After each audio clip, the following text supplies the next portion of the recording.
Vraie Voix Sud Radio, le coup de projecteur des vraies voix. Les anciens ministres, on l'a dit, qui ont réuni la presse par téléphone 2 heures après la remise de votre rapport. Il y avait Bruno Le Maire, Gabriel Attal ou encore Elisabeth Borne. Ils sont gênés par ce rapport, évidemment, puisque immédiatement ils souhaitent en reprendre les termes. Vous avez ensuite fait référence à Bruno Le Maire.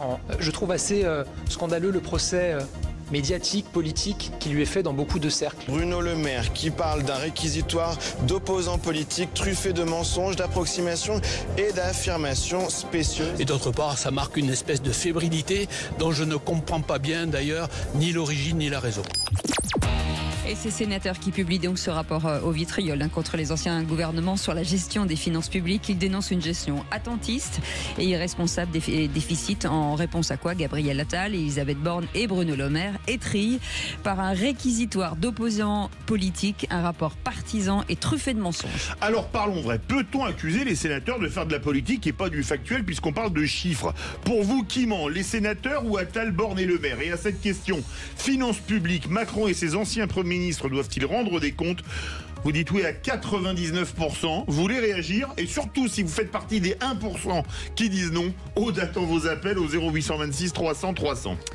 Alors ça chauffe, Philippe Bilger. On peut en effet remercier le ou les auditeurs, ma chère Cécile, qui ont permis à ce score de demeurer un peu démocratique. Ouais. Mais sérieusement, après avoir considéré que, bien sûr, les personnes mises en cause peuvent au moins partiellement invoquer la réalité d'un procès politique, voire partisan.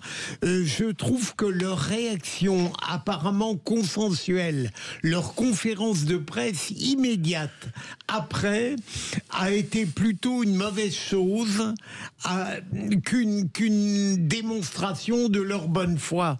Moi, ce qui me semble, mais j'ai des spécialistes de l'économie face à moi, c'est que je n'ai pas aimé cette manœuvre apparemment consensuelle, alors que dans le désastre des finances publiques, il y a certains qui sont plus responsables que d'autres.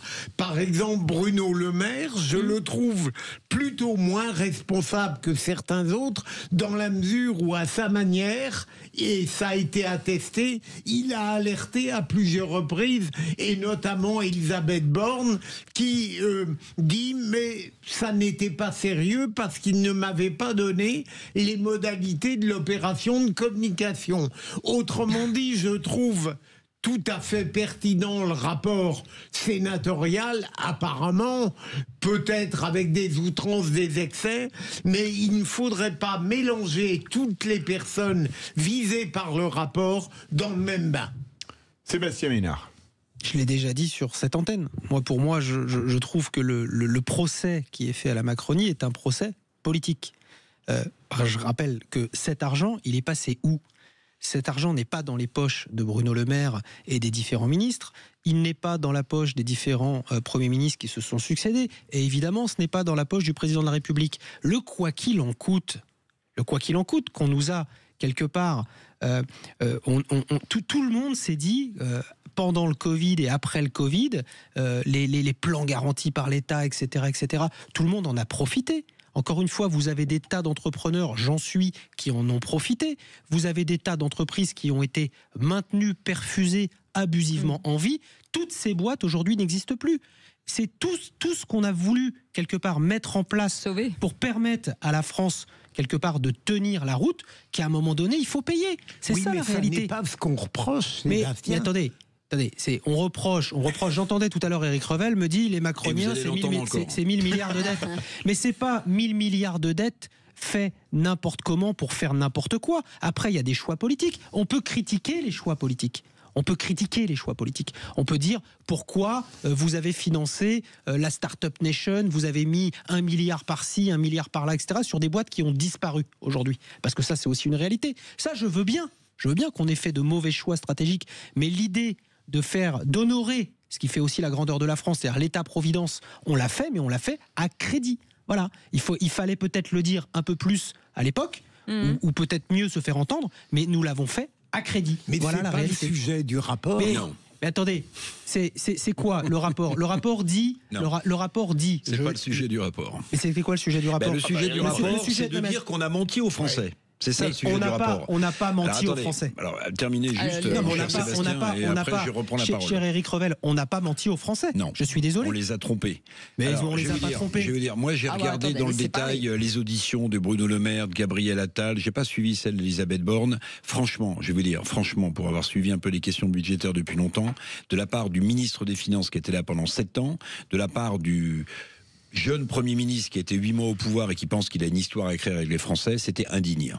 C'était indigne. Les arguments étaient indignes. C'est pas moi, c'est l'autre. Le maire, c'est pas moi, c'est le président qui m'a empêché de faire une loi de rectificative parce qu'il m'a expliqué qu'il y avait les élections européennes. C'est par moi, dit Madame Borne, monsieur le maire m'a pas. Les Français en ont rien à foutre. Résultat, vous avez raison. Le quoi qu'il en coûte, il a sauvé des entreprises, il a permis de faire de payer du chômage partiel, tout ça est vrai. Mais sur les 1000 milliards, vous avez 300 milliards qui correspondent au quoi qu'il en coûte pendant le Covid.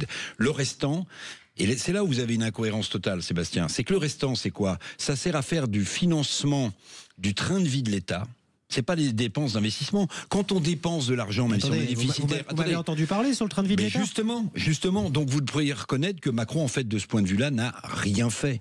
Il n'a rien réformé. Mais comme Hollande, comme Sarkozy, comme tout ça. Mais attendez, lui, c'était le génie, lui. Vous voyez, c'était le génie. Et comme un certain nombre de mes collègues dans les collectivités locales. Lui, c'était le génie absolu. Il nous a vendu la start-up Nations et on se retrouve dans une situation apocalyptique. Et puis, parce que j'avais entendu Jean-François Husson, le rapporteur de la commission des finances LR au Sénat, qui est le co-auteur de ce fameux rapport avec un socialiste, chez André Berkoff. Et le sénateur avait dit quelque chose qui m'a beaucoup frappé. Il a dit non seulement ça manque de transparence, on a baladé la représentation nationale, on ne nous donne pas les documents, en nous les cachant, mais il a dit un truc très important.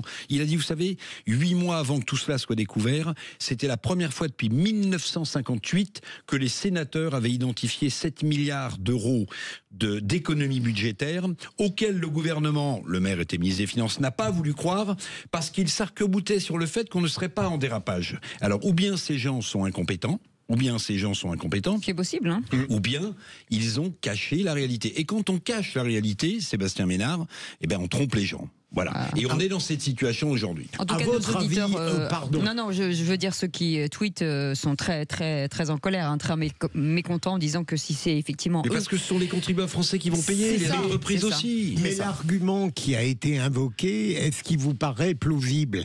Le fait qu'en réalité, c'est la sous-estime, les recettes qu'on espérait ne sont pas arrivées, et que c'est l'administration elle-même qui a fait des erreurs. Et je vais vous donner l'exemple dans mon secteur d'activité. Vous avez vu les valorisations boursières de Nestlé, de Danone, ce qui est en train de se passer? Mais c'est la conséquence de quoi? C'est pas la conséquence de mauvaise gestion, c'est pas la conséquence d'une banqueroute économique. Non, c'est la réalité, c'est que les gens n'ont plus les moyens. Les gens n'ont plus les moyens de se loger, de se nourrir, etc. Pour Nestlé, c'est pas du tout ça. Pour Nestlé, c'est pas du tout ça. Pas du tout. Ils viennent de changer de président, c'est un Français. Ils ont été beaucoup attaqués sur leurs eaux minérales et leurs eaux gazeuses. Ils sont en train de revoir leur stratégie. Ils sont en train de vendre une partie de leur business. Il y a eu des erreurs stratégiques. Maintenant que les gens aient moins d'argent pour consommer, vous avez raison. Mais je vois pas où est le rapport avec le budget de l'État. Je vois pas. Mais c'est ce que dit Philippe Bilger quand il dit que sur les recettes. Non, il a rien dit. Mais si, il a dit. Si, il a dit quelque chose d'intéressant. Il dit que les prévisions de recettes ont été anormalement optimistes. Mais attendez. Les ministres ont été avertis en amont, vous le savez très bien. Mais vous pouvez pas. On a caché sous le tapis, on n'a pas voulu. Mais c'est pas vrai. Vous savez, c'est la première fois que je vois dans un rapport sénatorial. Alors on parlait des députés pour un certain nombre d'entre eux qui bossent pas suffisamment, mais alors pour le coup les sénateurs ils balancent des rapports qui ont révélé des choses. Hein, les recours sous Macron aux agences conseil, McKinsey et autres, ce sont les sénateurs qui ont sorti. C'est la première fois que je vois dans un rapport sénatorial la mise en cause directe du président de la République en exercice. Parce que là, vous citez les anciens premiers ministres, vous citez Bruno Le Maire, il y en a qu'un qui passe bizarrement à travers, c'est Édouard Philippe. On ne sait pas pourquoi, il faudra peut-être poser la question, peut-être qu'on lui voit un dessin national et qu'on a voulu l'épargner, j'en sais rien. Mais c'est la première fois que je vois un chef de l'État en exercice mis en cause dans ce dérapage des finances publiques. Mais Sébastien, il faudra qu'il s'explique peut-être. Juste un mot, quand Bruno Le Maire dit je ne peux pas aller au bout de ce que je veux faire, on démissionne. Non mais c'est une vraie question.